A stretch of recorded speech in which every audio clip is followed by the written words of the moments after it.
अक्षत, एक चावल का दाना।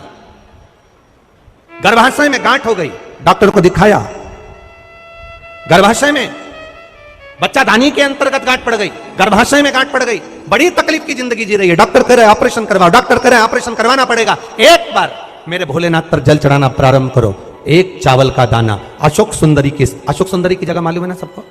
अरे बोलो, अशोक सुंदरी जैसे ये शिवलिंग,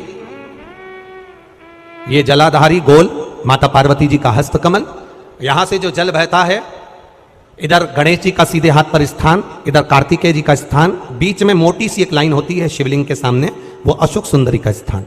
कई बार वहां सांप बना होता है, कई बार अशोक सुंदरी का स्थान बना होता है। ये शिवलिंग, पार्वती जी का हस्त कमल, गणेश जी का स्थान, षडानंद कार्तिकेय जी का स्थान, बीच में अशोक सुंदरी का स्थान। ऊपर से जो बूंद बूंद पानी गिर रहा है वो शंकर भगवान की 5 लड़कियां, जया, विषहरा, शामरीबारी, दौतली और देव, ये शंकर जी की 5 बेटियां ऊपर से जल गिरा रही। तो अशोक सुंदरी वाली जो स्थान होता है, जब आपके गर्भाशय में या शरीर में पुरुष हो, स्त्री हो, जिसके पूरे शरीर में कहीं पर भी गांठ पड़ गई हो और गल ना रही हो, एक चावल का दाना अशोक सुंदरी वाली जगह पर चढ़ाना प्रारंभ करो, शिव जी पे जल चढ़ाना प्रारंभ करो, उस जल का आचमन करना प्रारंभ करिए। आप 3 महीना, 4 महीना, 5 महीना करते रहो, उसके बाद जांच जरूर करवाना हॉस्पिटल में जाकर कि गांठ गली कि ना गली। पर विश्वास रखकर भरोसो दृढ़ इन चरणन करो, श्री वल्लभ नक चंद्र छटाबिन सब जग माही अंधेरो। भरोसा मूर्ण होना चाहिए, भरोसा मूल हो।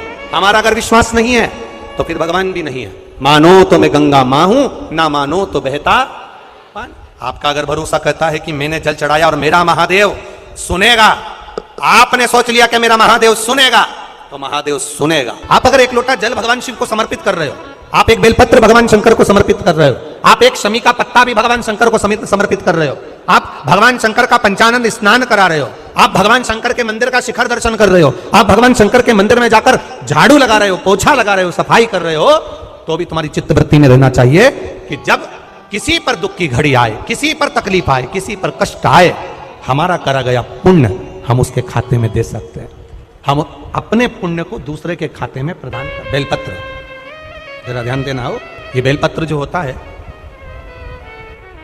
इस बेलपत्र पर कभी कभी आपने देखा होगा कि कई लोग बीच वाले पत्ते पर चंदन लगा देते। ये जो बीच का पत्ता होता है, इस पर लोग चंदन लगा देते हैं। शिव महापुराण की कथा कहती है, अगर भूलवश भी अनायास आपके पास बेलपत्र भी नहीं है, शिव जी का चढ़ा हुआ बेलपत्र भी अगर आपने उठा लिया और उठाकर उस बीच वाले पत्ते पर एक चावल का दाना रखकर भी आप भगवान भोलेनाथ को समर्पित कर रहे हो, तो ये समझ लेना कि तुमने महीना, 2 महीना, 4 महीना, 6 महीना, 8 महीने में, हम तो हमेशा कहते आए, आज फिर कर रहे हैं, 1 महीना पूरा हो जाए जल चढ़ाते, 2 महीना पूरा हो जाए जल चढ़ाते, 3 महीना पूरा हो जाए, 4 महीने पूरे हो गए, 6 महीने पूरे हो गए, या आपका साल भर पूरा हो गया, प्रयास करा करो एक बीच वाले पत्ते पर एक चावल का दाना रखकर शिव जी को समर्पित करना। क्यों? जो तुमने पूर्व में जल चढ़ाया है वो चावल का दाना अक्षय, उसको अक्षत माना जाता है, अक्षय माना जाता है। मतलब तुमने अभी तक जो जल समर्पित करा है वो कभी समाप्त तो नहीं हो सकता, उसका पुण्य तुम्हारे खाते में चले गया। अब तुम उसको किसी को भी प्रदान कर सकते। बहन भाई को तिलक करती है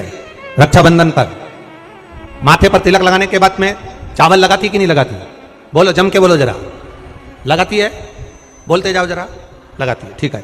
मंदिर में आप पूजन कर रहे हो, घर में कोई अनुष्ठान कर रहे हो, पंडित जी तुम्हारे मस्तक पर तिलक करते हैं तो चावल लगाते कि नहीं लगाते? बोलो बोलो, जम के बोलो। लगाते। तुम्हारे घर में शादी ब्याह होता है तो तिलक करा जाता है तो चावल लगाया जाता कि नहीं लगाया जाता? लगाया जाता।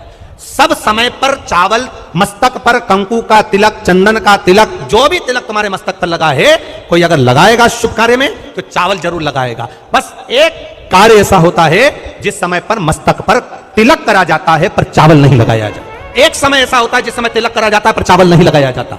चावल का मतलब है अक्षय, मतलब बार बार भगवान ऐसा मौका लाए, बार बार भगवान ऐसी कृपा करे कि तुम ऐसा अनुष्ठान करते रहो, पुण्य करते रहो, सत्कर्म करते रहो, 16 सोमवार के व्रत करते रहो, चतुर्थी के व्रत करते रहो, तुम छठ की पूजन करते रहो, तीज का व्रत करते रहो, सोमवार का व्रत करते रहो, तुम्हारे घर में हमेशा ऐसे शुभ कार्य होते रहे। केवल अक्षय, अक्षत एक जगह पर नहीं लगाया जाता। कब नहीं लगाते अक्षत को? मस्तक पर तिलक करते समय अक्षत कब नहीं लगाया जाता? केवल एक समय पर। कब? जब घर में कोई शांत हो जाता है और शांत होने के बाद जब मस्तक पर पगड़ी का क्रम होता है, उस पगड़ी के क्रम पर तिलक तो लगाया जाता है पर चावल नहीं लगाया जाता। भगवान से प्रार्थना करते हैं ये बार बार मौका मत देना, जो हो गया उसको क्षमा, ऐसा मौका बार बार ना दीजिएगा। हाँ, पगड़ी पर से उठ गए, अच्छा काम करने के लिए मंदिर जा रहे हो, स्थान छोड़ने के बाद अब तिलक लगाओ और उसमें चावल ढेर सारा लगाओ, कोई मना नहीं। पर अक्षय, उस अक्षत की महत्वता को समझना कि उसको बारंबार प्राप्ति ना हो, ऐसे कार्य की प्राप्ति ना हो, अच्छे कार्य की, श्रेष्ठ कार्य की प्राप्ति, शुभ कार्य की प्राप्ति। अगर मौका मिले तो एक बार भविष्य पुराण, और एक बार मौका मिले तो कुर्म पुराण, और एक बार मौका मिल जाए तो नंदी पुराण।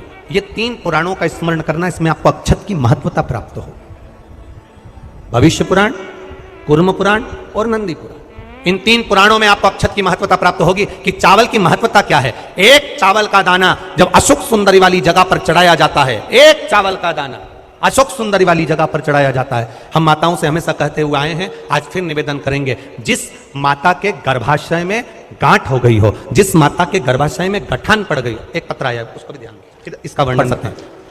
हम जो पत्र पढ़ते हैं वो आप भी अपने आनंद के साथ उस पत्र को पढ़िए। मेरे पति को एक गांठ हो गई, उस गठान का ऑपरेशन डॉक्टर ने बोला, और गांठ इतनी विचित्र थी कि उठने बैठने में भी आफत कर रही थी। तब शिव जी पर एक चावल का दाना समर्पित करना, एक बेलपत्र समर्पित करना प्रारंभ करा। शिव जी पे चढ़ा हुआ जल पीना प्रारंभ करा। सीहोर गए, वहां से रुद्राक्ष लाए, उस रुद्राक्ष का जल शंकर भगवान को चढ़ाना प्रारंभ करा। जिन डॉक्टरों ने ऑपरेशन का कहा था, 22 दिन के बाद हम उनको चेक कराने के लिए गए तो गठान गल चुकी थी। एक चावल का दाना हमारे सुख का अनुभव करा देता। अगला वर्णन उन्होंने लिखा, गुरुजी बाबा ने एक कृपा तो करी, साथ में मेरे बच्चे के हाथ में सफेद दाग हो गया। तो सफेद दाग हो गया तो हमने डॉक्टरों का इलाज करवाना प्रारंभ करा, आयुर्वेदिक दवाई भी ली, पर वो दाग समाप्त नहीं हो रहा था। जब दाग समाप्त नहीं हो रहा था तब शंकर जी के मंदिर में जाकर समी के पत्ते का आपने जो प्रयोग बताया था वो करना प्रारंभ करा, और बाबा की कृपा से शिव जी का चढ़ा हुआ जल शरीर पर लगाना, और पूर्णिमा के दिन गाय जो अपने बछड़े को दूध पिलाती है उसका जो फेन बछड़े के मुंह पर आता है वो शरीर पर लगाना और लगाकर उसको बैठना, उससे मेरे बच्चे के शरीर पर से सफेद दाग पूरा समाप्त हो गया। ये शिव तत्व, ये शंकर। श्री शिवाय नमः। शुभम हर हर महादेव। ऐसे ही गुरुजी के क्लिप सुनने के लिए हमारे चैनल को सब्सक्राइब करें और बेल आइकन को प्रेस करें। श्री शिवाय नमः। शुभम हर हर महादेव। डॉक्टरों ने ऑपरेशन का कहा था, 22 दिन के बाद हम उनको चेक कराने के लिए गए तो गठान गल चुकी थी। एक चावल का दाना हमारे सुख का अनुभव करा देता। अगला वर्णन उन्होंने लिखा, गुरुजी बाबा ने एक कृपा तो करी, साथ में मेरे बच्चे के हाथ में सफेद दाग हो गया। तो सफेद दाग हो गया तो हमने डॉक्टरों का इलाज करवाना प्रारंभ करा, आयुर्वेदिक दवाई भी ली, पर वो दाग समाप्त नहीं हो रहा था। जब दाग समाप्त नहीं हो रहा था तब शंकर जी के मंदिर में जाकर समी के